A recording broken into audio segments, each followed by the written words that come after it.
l'Éternel, car il entend ma voix. Il a penché vers moi son oreille, et je le chanterai toute ma vie.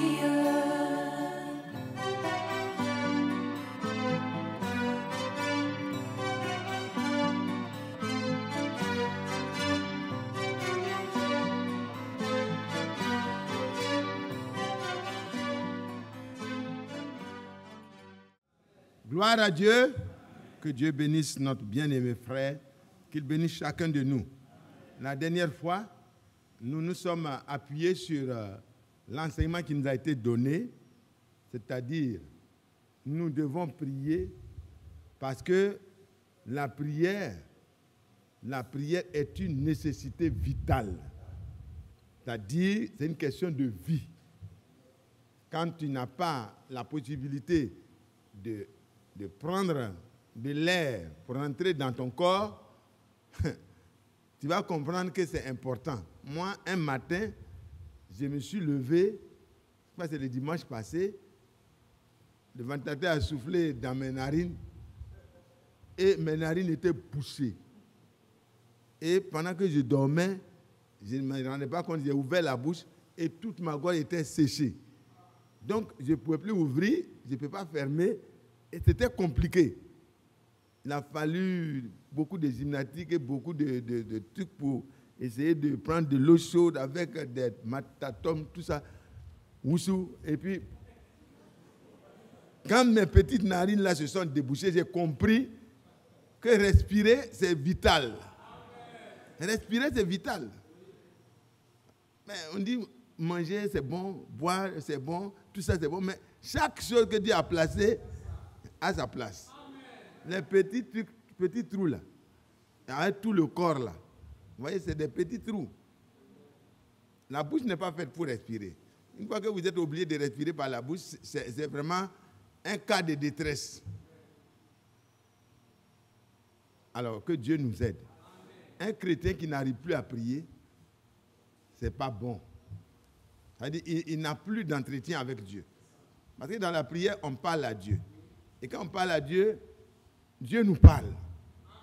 Nous parle par des sons, par des visions, par la parole écrite de Dieu. Dieu nous parle. Et quand Dieu nous parle aussi, ça nous amène à prier. Donc, le mouvement d'inspiration, d'expiration, d'inspiration, d'expiration, ça fait que notre organisme spirituel vit. Amen. Amen. Alors, que Dieu nous aide. Et donc, nous avons compris que c'est une nécessité vitale. Les premiers chrétiens et les premiers hommes qui ont cru et qui ont prié avec instance ont reçu de Dieu la réponse qui était appropriée à leurs besoins. Amen. Et nous avons compris aussi que pour prier, il faut s'approcher de Dieu, c'est vrai, mais en s'approchant de Dieu, nous devons le faire avec un cœur pur. Amen. Et là, c'était dans Hébreu que nous avons été amenés, conduits ce jour-là dans la méditation avec le frère Ali. Hébreu 10, je crois. On le prend rapidement pour ceux qui n'étaient pas là, pour qu'on aille ensemble dans la suite. Voilà. Hébreu 10, verset 22. Nous avons donc un privilège d'entrer au moyen du sang de Jésus-Christ dans le sanctuaire. Amen. Le sang est venu sur le propitiatoire. La grâce de Dieu nous a été ouverte. Les portes du sanctuaire de Dieu nous sont ouvertes depuis ce jour au calvaire où le Seigneur a crié victorieusement que tout est accompli et que son sang a été ainsi versé pour nous. Nous avons désormais une libre entrée. Vous savez, dans le psaume 73, l'homme de Dieu qui était vraiment envieux, il voyait les gens prospérer autour de lui pendant que lui, il avait des problèmes sur le plan social et autour de lui, il voyait qu'il avait plein de problèmes alors que les autres prospéraient en faisant des choses qui ne sont pas correctes. Et il a commencé à porter envie, psaume 73. Mais il s'est souvenu qu'il n'est pas comme les autres. Il a été appelé au fleuve lié. Alléluia. Jésus l'a appelé. Et quand Jésus t'appelle et que tu as accepté son appel, tu n'es plus libre de faire ce que tu faisais avant. Tu quittes la liberté qui était mauvaise. De l'autre côté, c'est une liberté vraiment malheureuse. Tu viens à la vraie liberté. Amen. Mais dans cette liberté, tu es esclave de celui qui t'a vraiment libéré. Volontairement, tu le suis. Tu le suis comme si tu es bête. Mais tu n'es pas bête.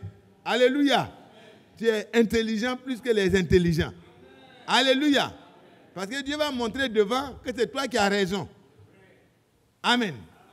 Donc, on s'est mis à le suivre. Et quand on se met à le suivre, il dit, quiconque invoque le nom du Seigneur, qu'est-ce qu'il doit faire? Il s'éloigne de l'iniquité. Il laisse la parole de Dieu le purifier. Il se garde lui-même. En étant dans la parole, on s'est mis à l'écart et le malin ne nous touche pas. Parce que Satan sait que si on est du côté de Dieu, dans la parole, si vous demeurez en moi, Jean 15, verset 7, et que ma parole demeure en vous, demandez ce que vous voudrez. Amen. Et cela vous sera accordé. Le diable sait que dans une telle condition, on ne peut pas manquer d'attirer l'attention de Dieu chaque fois que nous sommes dans le besoin. C'est pourquoi l'homme de Dieu a dit, je ne peux pas faire comme les autres, car je trahirai la race de tes enfants. Amen. Nous sommes d'une race spéciale. Amen. Voilà. La vraie super race, c'est la race de Dieu. Et c'est vrai que Dieu nous a amenés de ce que nous étions. Il nous a coupés, il nous a mis, nous les païens surtout, sur l'olivier franc, l'olivier naturel. Et nous avons de sa vie. Et nous portons des fruits qui sont à l'honneur de notre Dieu. Donc on ne peut pas marcher comme on veut quand on a été appelé, quand on a été élu, et qu'on fait partie de l'élite de Dieu. Alors, on a le privilège de prier et d'être exaucé. Mais on a aussi le devoir de garder sa parole. Le psaume 119, verset 57. Mon devoir, c'est de garder ta parole. Donc, mes bien-aimés, et quand il a vu ça, les choses étaient compliquées à ses yeux. Jusqu'à ce que quoi? Il entre dans le sanctuaire. Mais là, c'était le sanctuaire terrestre. C'était le sanctuaire qui était là, dans le temple de Salomon, à l'époque, etc. Et donc, il pouvait entrer là-bas, parce que c'est là que Dieu avait fait résider son nom. Mais aujourd'hui, par le sang de Jésus-Christ, qui a été répandu ce jour au Calvaire, nous avons reçu une ouverture du haut jusqu'en bas. Le voile naturel même sur la terre a été décidé du haut jusqu'en bas, montrant qu'en haut, la liberté d'entrer dans la présence de Dieu aussi nous est offerte. Amen. Ça veut dire qu'on peut s'approcher de Dieu désormais parce qu'on est croyant dans le sacrifice de Jésus-Christ. Et c'est ça qui motive le chrétien dans sa prière. Il n'est plus quelqu'un qui prie avec des « est-ce que » non. Il sait que Dieu lui a fait grâce en Jésus-Christ. C'est pourquoi il a dit d'abord, dans le chapitre 10, le verset 19, il a parlé de comment nous pourrons nous approcher. Comment, pourquoi, quelles sont les conditions qui ont été réunies par Dieu pour qu'on puisse s'approcher. Et c'est pourquoi notre frère, dans le psaume 73, a fini par dire, j'ai compris, quand je suis entré dans le sanctuaire de Dieu, j'ai pu comprendre qu'est-ce que les autres gagnent dans ce qu'ils sont en train de gagner aujourd'hui, mais qu'est-ce que le Seigneur a réservé à ceux qu'il a choisis, qu'il a élu, c'est vous et moi.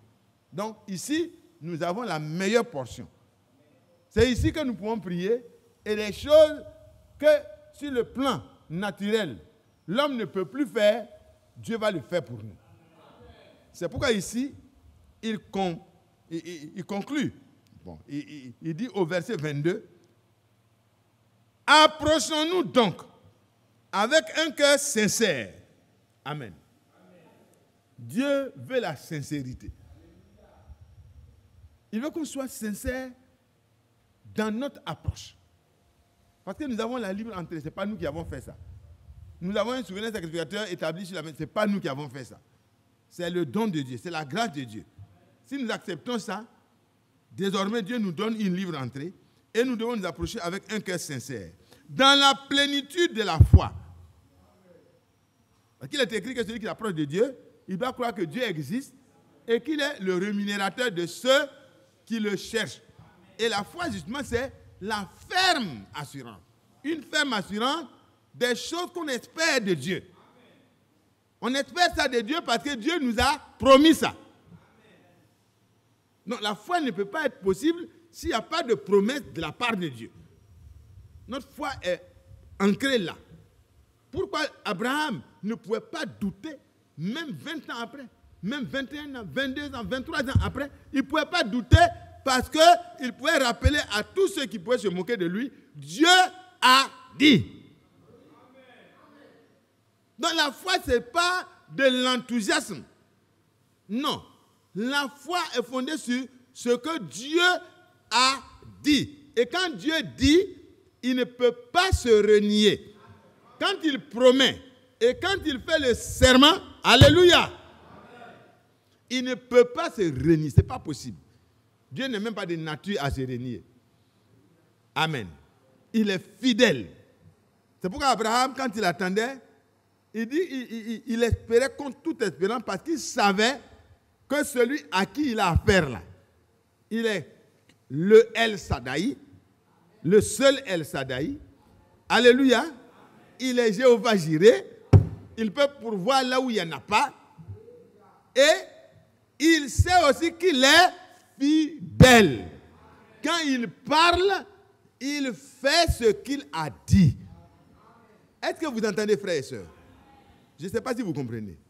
Parce que la prière là, c'est sur ces éléments-là qu'on peut s'approcher. Si vous voulez vers moi, vous voulez, par exemple, de l'argent pour régler un problème. Et que moi, je ne vous ai jamais promis que si vous avez vraiment besoin d'argent, venez me voir. Déjà, il y a des éléments qui font que en venant vers moi, vous n'avez pas d'assurance. C'est pas vrai? Vous n'avez pas d'assurance. Deuxièmement, vous savez que je ne suis pas suffisamment crédible. Ça veut dire que je n'ai pas l'argent. Dans mon compte, il peut arriver que ça soit vide. Donc, ça fait un deuxième élément qui fait que, vraiment, est-ce qu'en allant vers le frère Mathias, je vais avoir? Troisième élément, je ne suis pas omniprésent. Je peux avoir l'argent. Amen. Mais je peux ne pas être là. Est-ce que vous voyez? Donc voilà des éléments qui font que quand on n'a pas de conditions réunies, on ne va pas avec assurance. Mais supposons que c'est la sœur Anne Mébé qui me dit, frère Mathias, demain soir, ou en tout cas dans cette semaine-là, je veux que tu me dises seulement que tu arrives. Je vais te préparer un bon plat tel que tu aimes. C'est un exemple que je prends. La sœur est une sœur. Amen. C'est une sœur. Je sais qu'elle est née de Dieu. Je sais qu'elle n'est pas plaisantante. Elle n'est pas quelqu'un qui plaisante. Quand elle parle, elle se sent engagée. Parce qu'elle a la nature de Dieu. Je sais qu'elle n'est pas toute puissante. Elle n'est pas omnisciente pour connaître ce qui va arriver demain. Mais autant que cela dépend de la sœur, ce qu'elle a dit là, je peux faire confiance. C'est pas vrai? Parce qu'elle m'a parlé. Elle m'a communiqué son désir et sa volonté. Est-ce que vous voyez? Donc, c'est multiplier ça maintenant à l'infini. Amen. Quand Dieu parle, le chrétien n'a plus de... Est-ce qu'il doit s'approcher avec un cœur sincère? Dans la plénitude de la confiance, de la foi. Il doit avoir confiance. Quand on me voit partir demain soir, On dit, frère Mathias, tu vas où? Non, madame, je ne vais pas pouvoir manger ce soir parce que je dois manger chez la sœur. J'ai la certitude. Et quand Dieu nous convie, il nous appelle, c'est qu'il a préparé des choses pour nous. La vie telle qu'il veut là, il a déjà préparé ça pour toi et moi. Les besoins de ton existence en attendant qu'il te recueille, il a déjà tout préparé. Aucun problème qui va arriver dans ta vie ne surprend Dieu. Dieu a déjà su que tel jour, à telle heure, à tel instant, tel problème va t'arriver. Et Dieu a déjà préparé ce qu'il faut. Parce que c'est lui-même qui est le secours pour ceux qui sont à lui quand ils sont dans la détresse. Donc avant que la détresse n'arrive, Dieu est éternel, il était là déjà. Et quand Dieu est pour nous, qui sera contre nous? Romains 8 le dit. Amen. Qui sera contre nous? Donc mes frères et sœurs, nous sommes conviés à entrer avec un cœur sincère dans la plénitude de la foi, les cœurs purifiés d'une mauvaise conscience. Il faut aussi noter ça. Le frère est revenu là-dessus le dimanche. Quand on doit prier, on doit être libéré de toute mauvaise conscience. Quand tu sais qu'il y a quelque chose qui ne va pas avec un frère, avec une sœur, même avec un voisin païen, il faut te libérer. Autant que cela dépend de toi, l'autre peut ne pas être dans les dispositions de paix. Mais toi, sois dans les dispositions de paix. Parce que c'est toi qui es enfant de Dieu. C'est toi qui appartiens à la race de Dieu. C'est toi que Dieu dit qu'en t'approchant de lui, il faut avoir un cœur lavé, purifié de toute mauvaise conscience. L'autre n'a pas ce problème. Il n'a pas besoin de s'approcher de Dieu. Mais toi et moi, nous avons besoin de nous approcher de Dieu. Qui veut prier ce soir? Qui est venu pour prier? Nous sommes venus pour prier. Prier, c'est vraiment s'approcher de Dieu. Mais il faut que les éléments que Dieu donne pour nous approcher là soient effectivement là pour que nous puissions avoir la ferme assurance que ce que nous allons demander nous est déjà accordé. Quand nous sommes dans la volonté de Dieu, 1 Jean 5, verset 14, nous savons que Dieu nous écoute. Et si Dieu nous écoute, quel que soit le besoin que tu as, même si la chose n'existe pas, considère que tu la possèdes déjà. Parce que Abraham n'avait pas encore Isaac en vue. Mais il considérait que tout ce qui est contraire à ce que Dieu a dit là, c'est ça qui est faux. Il pouvait faire son plan.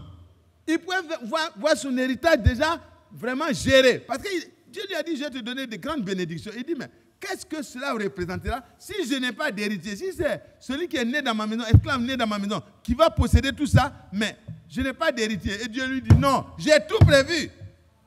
J'ai prévu l'héritier avant l'héritage. Mais je suis en train de mettre en place l'héritage et l'héritier viendra. Alléluia. Donc Dieu n'avait rien oublié. Et dans ton cas aussi, Dieu n'a rien oublié. Dans ta vie là, Dieu n'a rien oublié. Il t'a fait venir à lui, il t'a appelé. Il a déjà prévu chaque solution à chaque problème qui surgira. Que Dieu soit loué. Que Dieu soit loué. Alors, quand on s'approche de Dieu de cette manière-là, on peut simplement être certain que tout est déjà résolu. On retourne dans notre texte de Matthieu.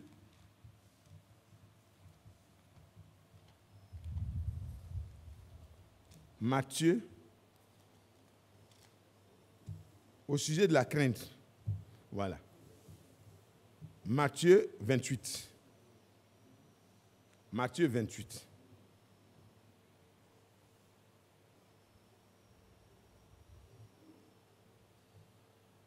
On va lire à partir du premier verset. Et on va aller rapidement jusqu'au verset 14, on dirait, quelque chose comme ça. Allons-y. Vas-y, lis à haute voix. Matthieu 28, verset 1. Après le sabbat, à l'aube du premier jour de la semaine, Marie de Magdala et l'autre Marie allaient voir le sépulcre. Et voici, il y eut un grand tremblement de terre, car un ange du Seigneur descendit du ciel, vint rouler la pierre et s'assit dessus. Son aspect était comme l'éclair et son vêtement blanc comme la neige. Les gardes tremblaient de peur et devinrent comme morts. Mais l'ange prit la parole et dit aux femmes, pour vous, ne craignez pas. Amen. Alléluia. Pour vous. Car je sais que vous cherchez Jésus qui a été crucifié. Il n'est point ici. Il est ressuscité, comme il avait dit. Venez, voyez le lieu où il était couché. Et allez promptement dire à ses disciples qu'il est ressuscité des morts. Amen. Et voici, il vous précède en Galilée. C'est là que vous le verrez. Voici, je vous l'ai dit. Elle s'éloignait promptement du sépulcre avec crainte et avec une grande joie. Amen. Et elle courut porter la nouvelle aux disciples. Et voici, Jésus vint à leur rencontre. Amen. Confirmation. Et dit, je vous salue. Gloire à Dieu. Elle s'approchait pour saisir ses pieds et elle se prosternait devant lui. Alors Jésus leur dit, ne craignez pas. Amen. Allez dire à mes frères de se rendre en Galilée. C'est là qu'ils me verront. Amen. Pendant qu'elles étaient en chemin, quelques hommes de la garde entrèrent dans la ville et annonçaient aux principaux sacrificateurs tout ce qui était arrivé. Ceux-ci, après s'être assemblés avec les anciens et avoir tenu conseil, donnaient aux soldats une forte somme d'argent en disant, dites, ces disciples sont venus de nuit le dérober pendant que nous dormions. Arrête-toi là. Dieu soit loué. Seigneur, encore une fois, nous venons de lire la parole, la sainte parole de Dieu. Donne-nous de méditer quelques instants pour que cela nous permette de prier au nom de Jésus-Christ. Amen. Gloire à Dieu. Gloire à Dieu. Si nous sommes là, c'est à cause de ça. 2 fois ici, le mot pour vous, ne craignez point. Ne craignez point. Pour vous et moi. Dieu ramène ça pour qu'en nous approchant de Dieu là, en Jésus-Christ là, on ne soit plus craintif. C'est absolu. L'ange d'abord annonce à ceux qui étaient quoi? Les bénéficiaires de la promesse. Les enfants de la promesse. Il y avait 2 groupes. Il y avait les soldats et leurs commanditaires. Et il y avait les femmes, il y avait les disciples qui étaient contenus, qui ne comprenaient pas beaucoup de choses, mais qui avaient tout leur espoir en Jésus. Ce n'est pas parce qu'ils comprenaient tout, hein.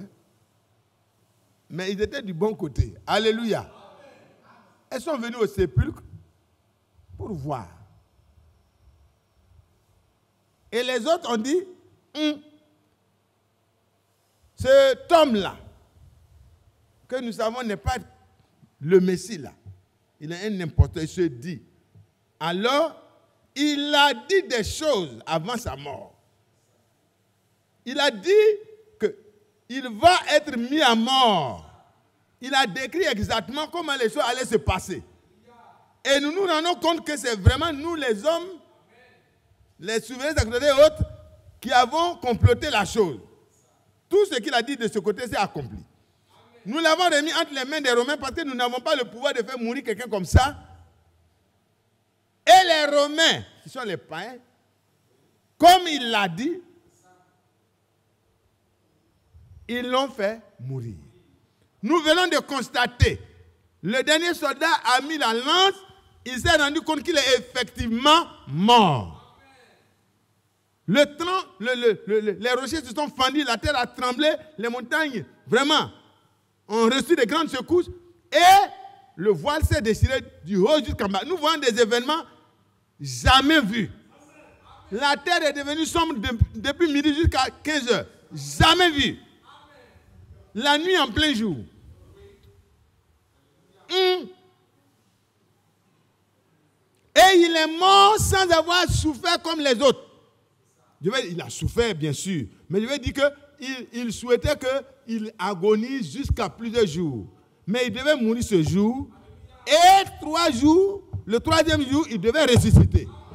Donc il est mort à l'heure de l'offrande du soir. Il est mort exactement à l'heure où il devait mourir. Et quand il est mort, ça a été constaté. Nous voyons que tout ça là, il a dit. Mais il a dit quelque chose qui est plus grave. Il a dit qu'après avoir été mis à mort, et effectivement, c'est le riche. C'est le riche. Joseph d'Arimathée qui est venu demander son corps. Peut-être qu'ils ont fouillé dans l'église, ils ont vu qu'il va être enseveli dans la tombe d'un riche. Quand ils voient ça, pour les croyants, s'ils découvrent ça, ils commencent à être stimulés pour attendre la résurrection. Mais pour eux, c'était la panique. Parce que tout ce qu'il a dit, tout s'est accompli exactement. Ils se sont partagés mes vêtements, ils ont tiré au sort ma tunique. Tout s'est accompli. Il a été compté parmi les malfaiteurs. Il y a un qui était à sa gauche, un à sa droite, et il y a un qui fut sauvé, il y a un qui fut perdu. Qu'est-ce qui se passe? Allons demander la possibilité de prendre des précautions. Sinon, ce qui va se passer là, ça va gâter toute notre religion. Alors, ils sont allés rapidement. Il dit, il faut nous donner la possibilité de garder sérieusement cet endroit-là. Pour que ces disciples ne viennent pas le ravir et aller répandre la nouvelle qu'il est ressuscité comme il a dit. Là, cette dernière importance sera plus grave parce que s'il est ressuscité, c'est qu'il est le Messie. C'est que nous serons obligés de reconnaître qu'il est le Messie.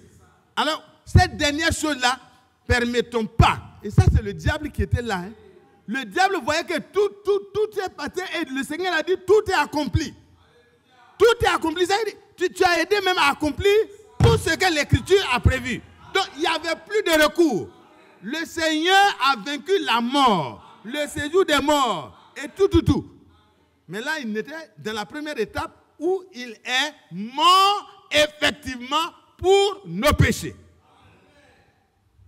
Il fallait que l'agneau prenne la place des coupables et meure à la place de toi et moi. C'est accompli. Le diable n'a pas pu empêcher ça. Gloire à Dieu. Maintenant, sa résurrection, c'est la confirmation suprême. C'est la justification de chacun de nous. Et le diable ne veut pas ça. Il veut que notre foi soit comme la foi des musulmans, que ce soit comme la foi des autres, sans confirmation. Non. Ils ont pris les soldats. Ils ont roulé la crosse pied, je ne sais pas comment ils ont pris d'autres précautions, et ils ont scellé. Ça veut dire que personne, même parmi les soldats, s'il y a un complice, il ne peut pas s'avancer vers là. Et ils se sont assurés de tout ça. Et les gardes les plus sérieux étaient là. Pierre a essayé de se défendre en coupant l'oreille, mais il a vu que les gens, cette fois-ci, ils ont pris des précautions doubles certainement, multipliées. Et alors tout ça a été fait, pourquoi? Parce qu'ils avaient crainte de ce que Jésus a annoncé. Mais est-ce qu'on peut empêcher Dieu de faire ce qu'il a promis? Est-ce qu'on peut empêcher Dieu de réaliser ce qui est écrit? Donc les promesses que Dieu t'a faites et qui sont écrites et qui sont lues là. Frère, aucun démon n'est capable d'arrêter l'accomplissement de cela. C'est ça qui fonde la certitude de notre foi.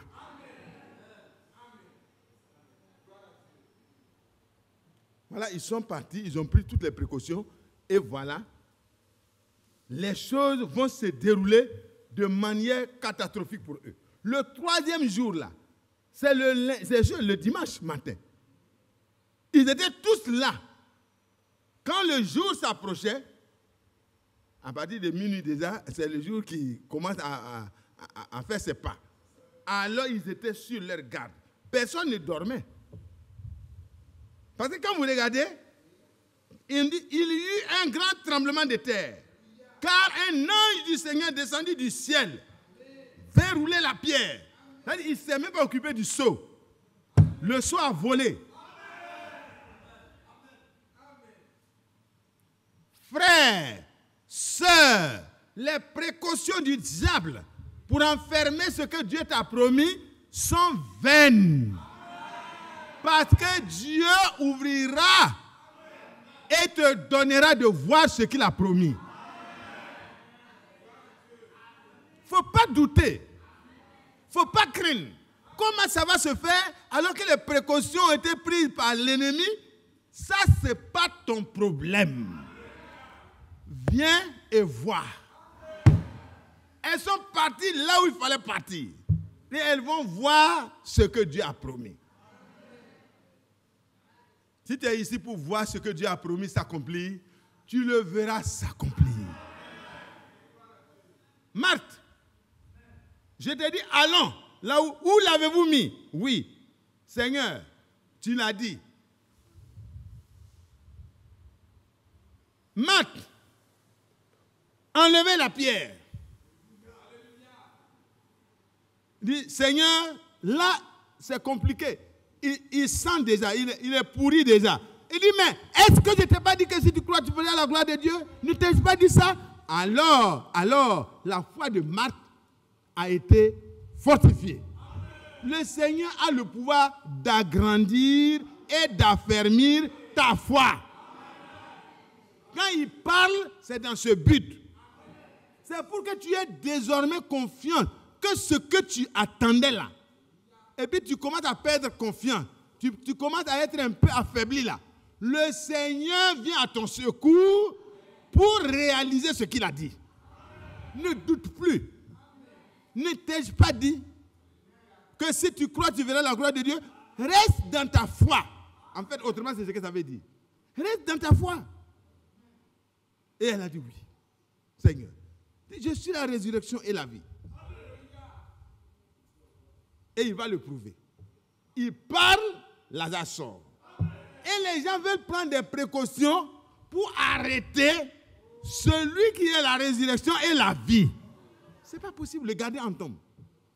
L'ange vient et l'ange se met à parler. Son aspect était comme l'éclair, ses vêtements et son vêtement blanc comme la neige. Les gardes tremblèrent de peur. Mais vous n'avez pas vu? On n'a pas dit que les femmes tremblaient. Les femmes, normalement, c'est elles qui doivent trembler. Les gardes les plus sûrs tremblèrent de peur.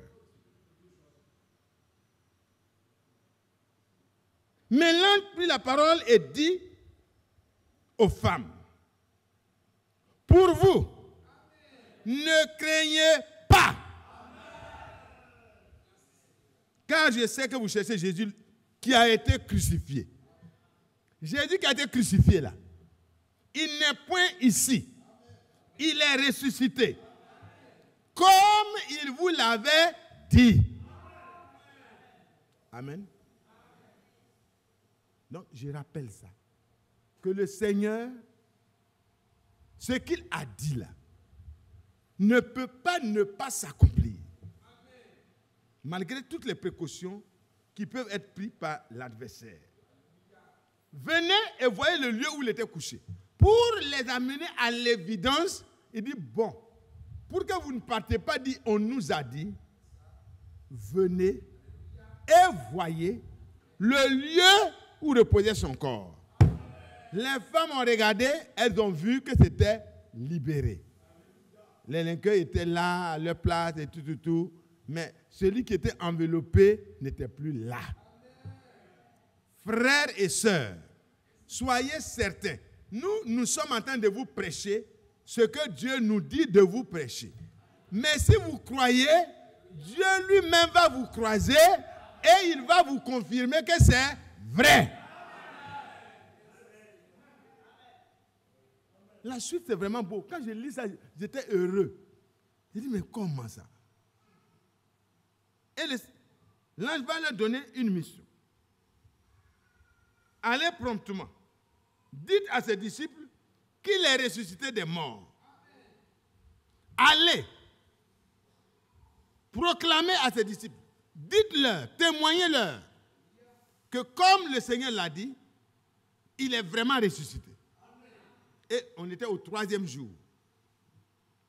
Il vous précède en Galilée. C'est là que vous le verrez. Amen. Il leur donne le lieu de la rencontre prochaine. Alléluia. Que Dieu soit loué. Moi, j'ai foi que le Seigneur tiendra sa promesse à notre endroit aussi. C'est la vérité. Elle s'éloignait promptement du sépulcre, avec crainte et une grande joie. Ça, ce n'est plus la crainte de la peur, c'est la crainte respectueuse. Elles étaient vraiment dans cette sainte crainte-là. Elles voyaient comme Noé que tout ce que Dieu dit ne peut pas ne pas s'accomplir. Et les femmes étaient dans la crainte. Et elles étaient dans la joie en même temps. Parce que la peur ne donne pas la joie. Hein. Mais la crainte de Dieu produit la joie. Et accompagnée de joie. Et qu'est-ce qu'elles vont faire? Voici, elles coururent pour porter la nouvelle aux disciples. Quand vous êtes obéissant pour aller faire ce que le Seigneur vous recommande, même s'il utilise la bouche de ses serviteurs, parce que les anges sont des serviteurs. Si vous êtes prêts à obéir, parce que ça vient de Dieu, vous verrez la suite. C'est à là que nous allons nous arrêter aujourd'hui. Et voici, lis ça, à haute voix. 9. Verset 9.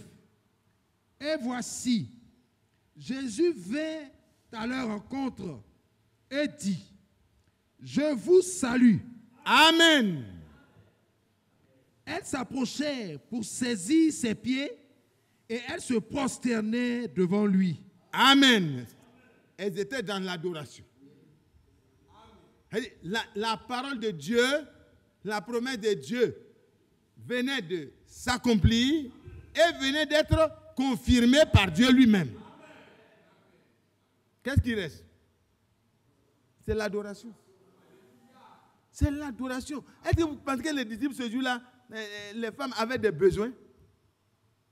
Elles n'ont plus les besoins, même elles ont oublié tous les besoins. Elles ont trouvé celui en qui se trouvent tous leurs besoins.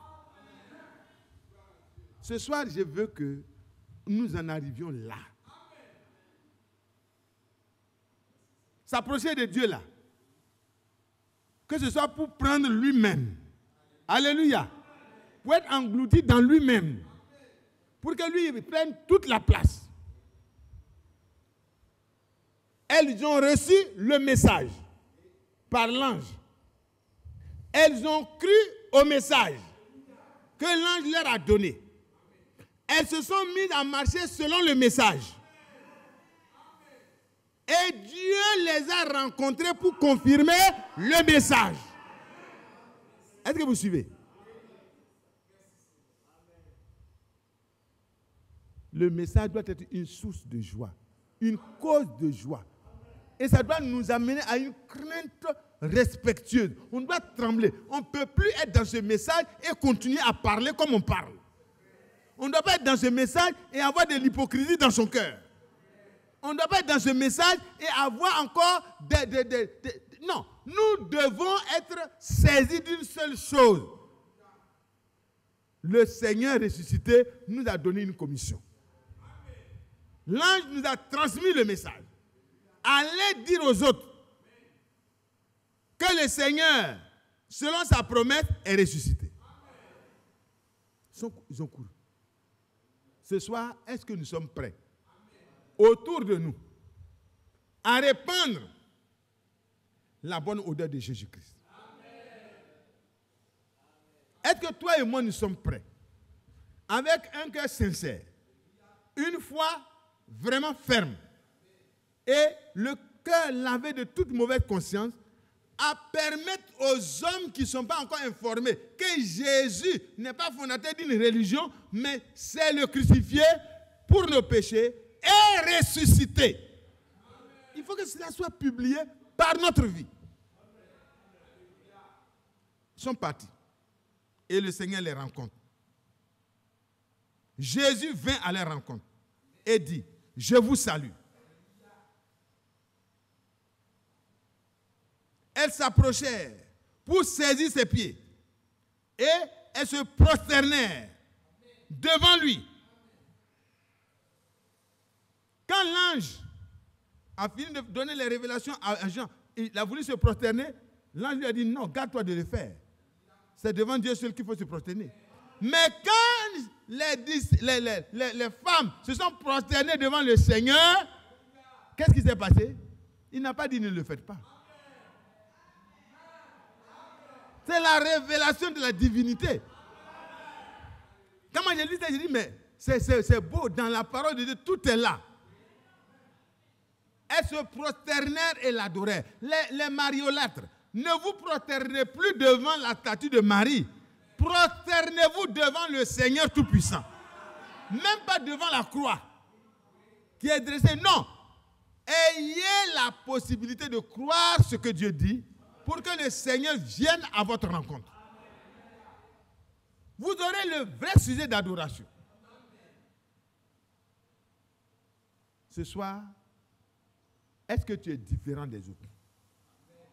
Devant quoi tu te prosternes? Devant des hommes? Un serviteur de Dieu, à peine il a une révélation, deux révélations, on devient des machines.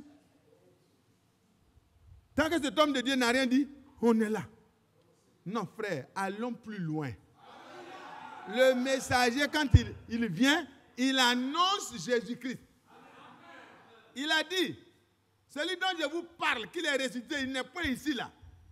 Il est allé, il va vous précéder en Galilée. Allez là-bas. Lui, il sera déjà là-bas avant votre arrivée. Allez là-bas. L'ange ne parlait pas de lui-même. L'ange est venu pour parler de Jésus, le crucifié et le ressuscité.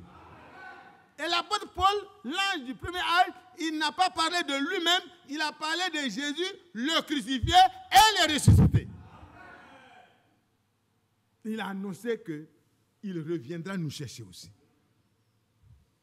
Et dans le dernier âge où nous sommes, c'est la même chose dans tous les âges.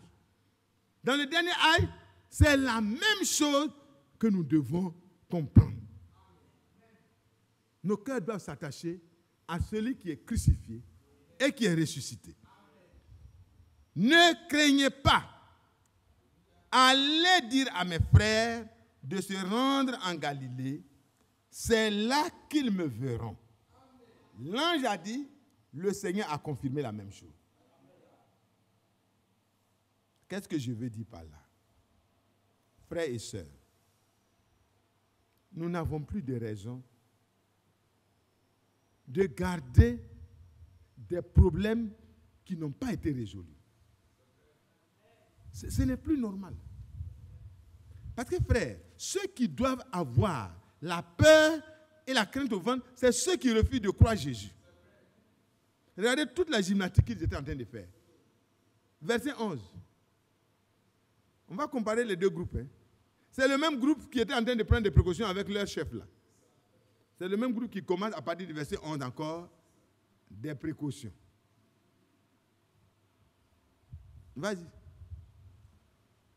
Verset 11. Pendant qu'elles étaient en chemin, quelques hommes de la garde entraient dans la ville. Vous voyez, non, il y a deux missions. Les femmes partaient où? Celle-ci. Partaient vers le groupe de Jésus. Les disciples de Jésus. Les enfants de Dieu. Les enfants de la promesse. Qui attendaient la réalisation des promesses. Et qui avaient foi que Dieu allait le faire. Mais ils n'avaient pas toutes les révélations. Amen. Ils ont suivi Jésus jusqu'à ce qu'il soit crucifié. Ils sont rentrés. Elle revient pour voir. Et voici les nouvelles. Les événements se passent devant elle. Elles prennent le chemin pour le Galilée. Et les autres prennent le chemin pour aller vers leur maître. De quel côté es-tu? De quel côté es-tu? Parce que frère, s'asseoir ici dans cette église-là, ça ne change rien. Ce n'est pas ça qui fait que tu es du bon côté. Tu peux être ici à la solde d'un maître.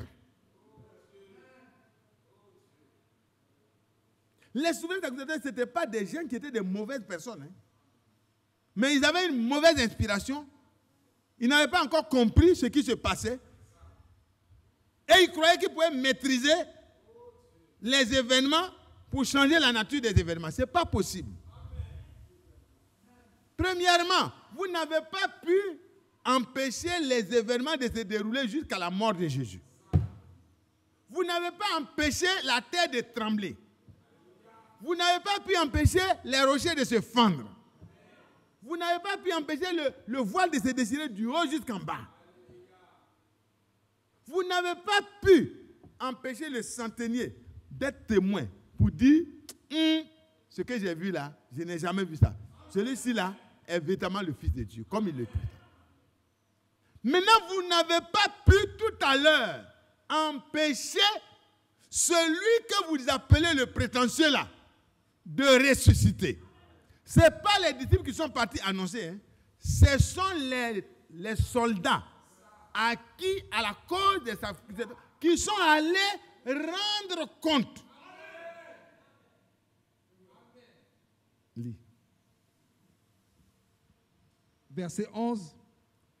Pendant qu'elles étaient en chemin, quelques hommes de la garde entrèrent dans la ville et annoncèrent aux principaux sacrificateurs tout ce qui était arrivé. Ils ont annoncé tout. Comment l'ange est descendu. Comment eux tous sont tombés dans la peur. Comment la pierre a été roulée. Comment la parole a été donnée aux femmes. En leur disant de ne pas avoir peur, de ne pas craindre. Comment les femmes sont parties. Alléluia. Ils ont raconté même le tremblement de terre. Ils ont dit, ce que vous nous avez dit de faire là, le monsieur là, il est vraiment ressuscité comme il a dit. Ça sera difficile pour ces disciples-là, ces soldats-là, de rester du côté des religieux. Parce qu'ils ont été témoins des faits. Les ouvriers ont dit, bon, écoutez, en attendant, déjà, prenez ça. Dites, ces disciples sont venus le prendre. Lis ça et puis on va terminer. Verset 12. Ceux-ci, après s'être assemblés avec les anciens et avoir tenu conseil, donnaient aux soldats une forte somme d'argent en disant... La corruption n'a pas commencé maintenant. En disant, dites, ces disciples sont venus de nuit le dérober pendant que nous dormions. Et si le gouverneur la prend, nous la pèserons et nous vous tirerons de peine. Vous avez compris? Et les soldats? Les soldats prirent l'argent et suivirent les instructions qui leur furent données.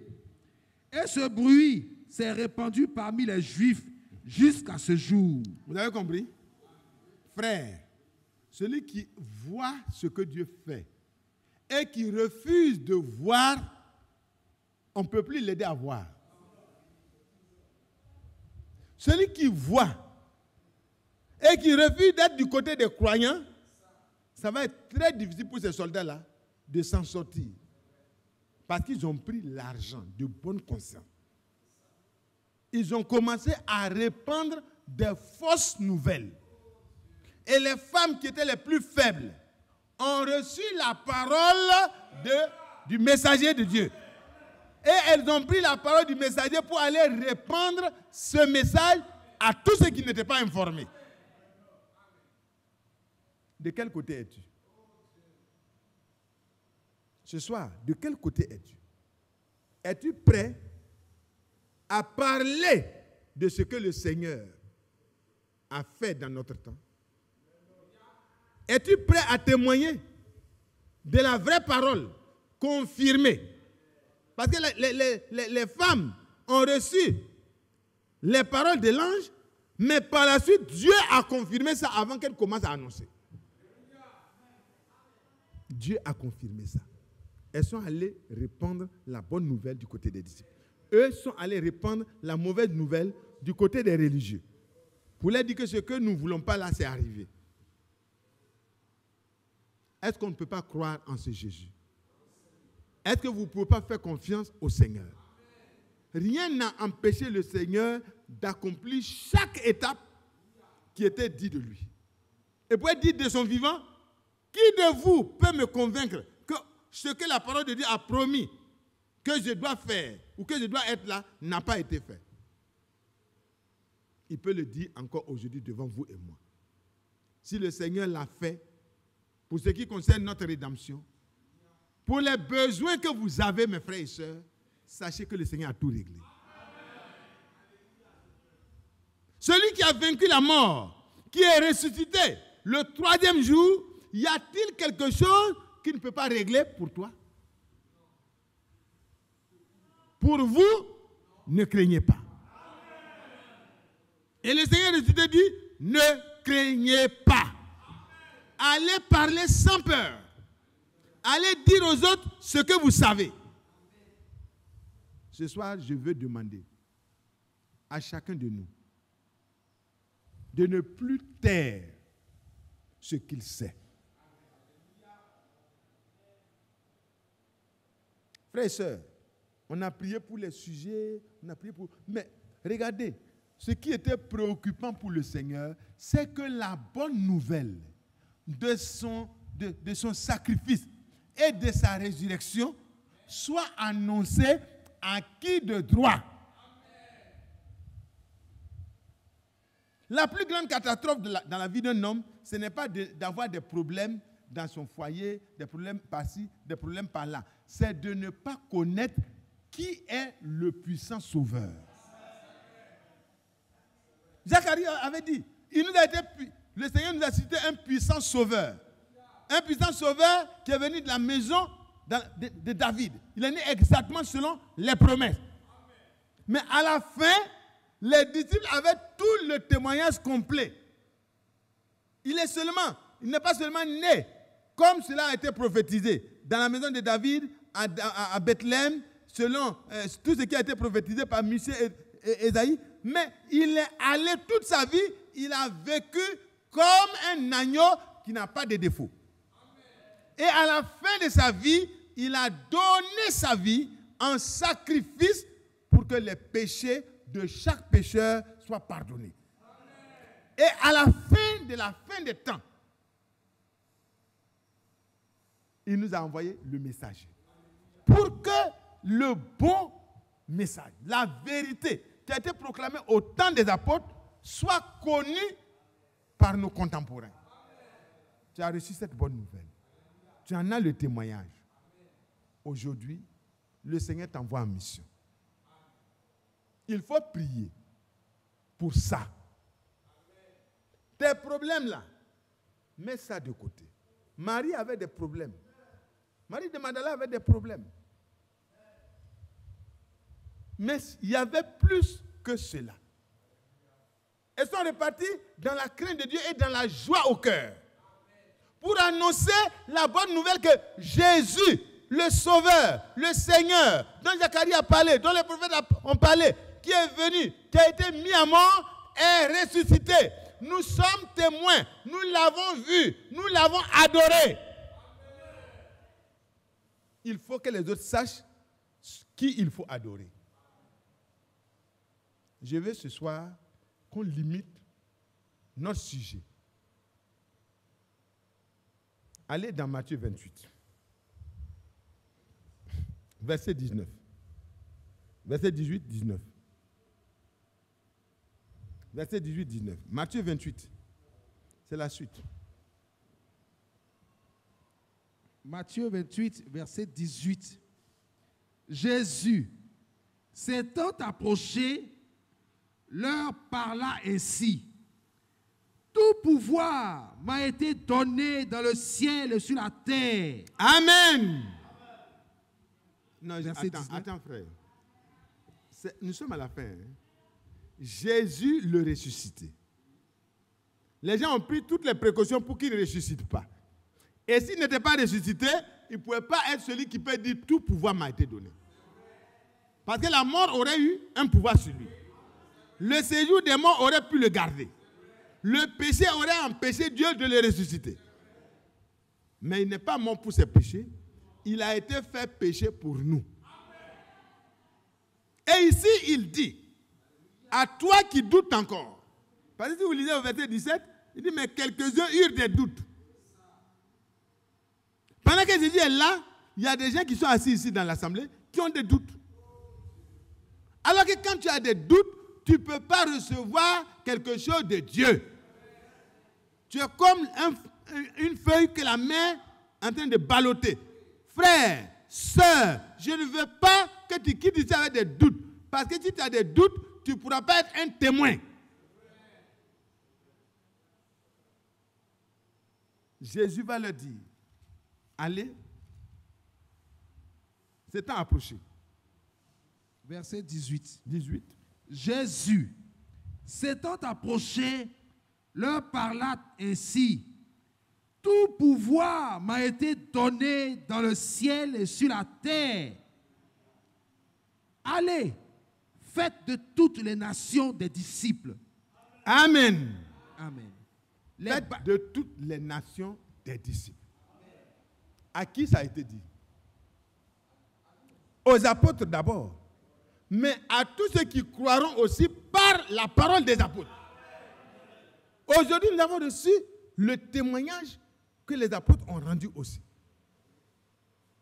Quand le Seigneur dit tout pouvoir m'a été donné dans le ciel et sur la terre, ton problème là, ça est sur la terre ou ça est au ciel? Qui a un problème au ciel? Même si ton problème était au ciel, c'est déjà réglé. Ton problème est sur la terre, celui qui a tout pouvoir là, il te tend la main. Il te dit, ne crains rien. Va seulement proclamer aux autres ce que j'ai fait pour toi. Frère Vigo, que Dieu te bénisse. Dans les cas, il faut parler. Partout parler. Même si vous n'êtes pas évangéliste, parlez. Parlez à vos voisines. Parlez à vos voisins. Dites à vos parents ce que le Seigneur a fait dans notre temps. Dites-leur que celui qu'il faut adorer en tant que seul vrai Dieu s'appelle le Seigneur Jésus-Christ. Montrez-leur les traces de Marie, de Magdala et des autres. Ils ne se sont jamais prosternés devant les apôtres. Elles se sont prosternées devant le seul, le crucifié et le ressuscité. Montrez-leur la divinité de Jésus-Christ. Montrez-leur que c'est à Jésus-Christ que tout pouvoir a été donné dans le ciel et sur la terre.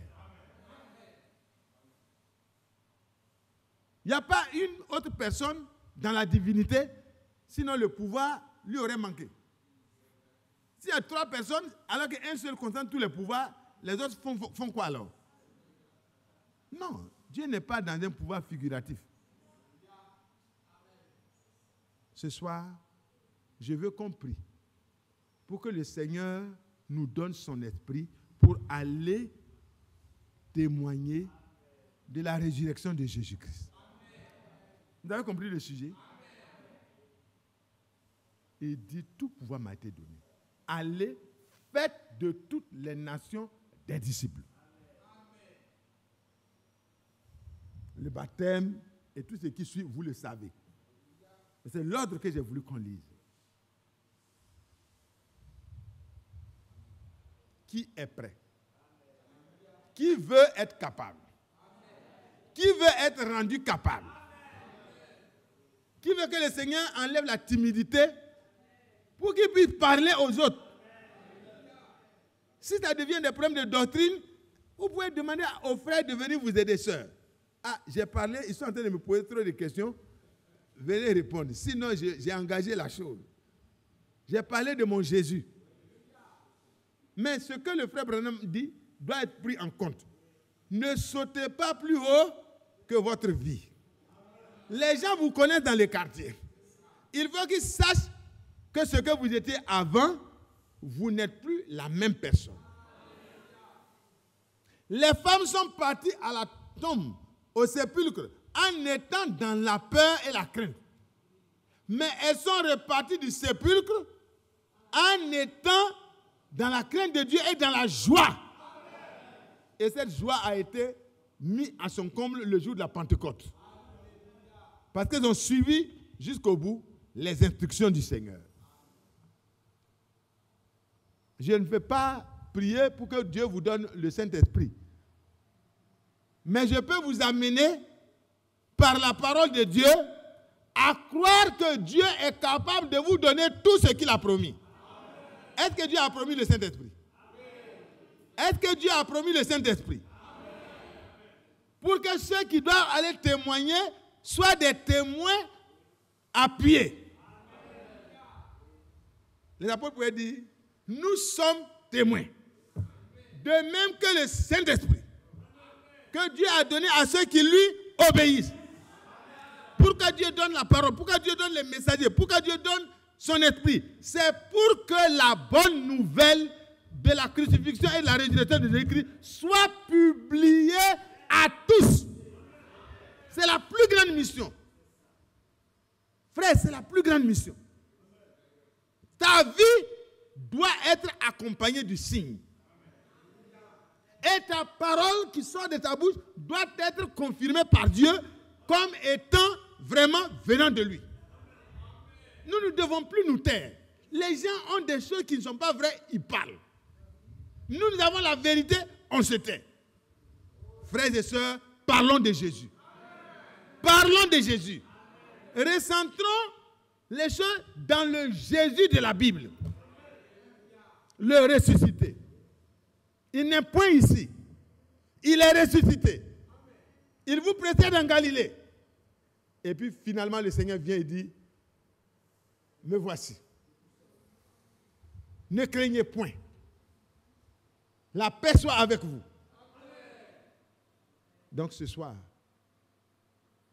on va se lever. On va se lever et on va demander au Seigneur. Vous savez, les disciples aussi étaient enfermés. Ils avaient beaucoup de doutes, beaucoup de difficultés à croire que ce qui a été annoncé pouvait être vrai. Mais le Seigneur leur a montré que c'est vrai. Quand Thomas avait besoin de mettre sa main dans les trous pour que lui, sa foi là, puisse se réveiller, alléluia, le Seigneur lui a donné l'occasion. Il dit, viens, mets les mains. Parce que je veux que tu sois parmi les témoins. Ce soir, Dieu veut t'aider.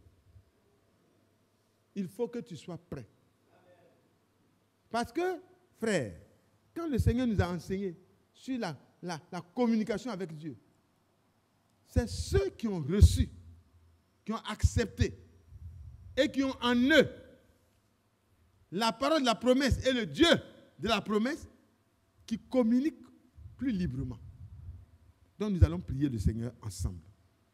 Nous allons demander au Seigneur, révèle-toi à mon cœur. Que je puisse avoir la rencontre directe du ressuscité en moi. Ceux qui sont déjà dans cette condition, que le Seigneur affermisse et agrandisse notre communion avec Dieu. Notre foi en lui. Et que tout ce qui est semblé impossible, nous puissions savoir que celui qui a tout pouvoir est désormais de notre côté. Vous pouvez vous asseoir, vous pouvez vous rester debout, vous pouvez me mettre à genoux, vous pouvez prendre la position qu'il faut. Nous allons prier ensemble.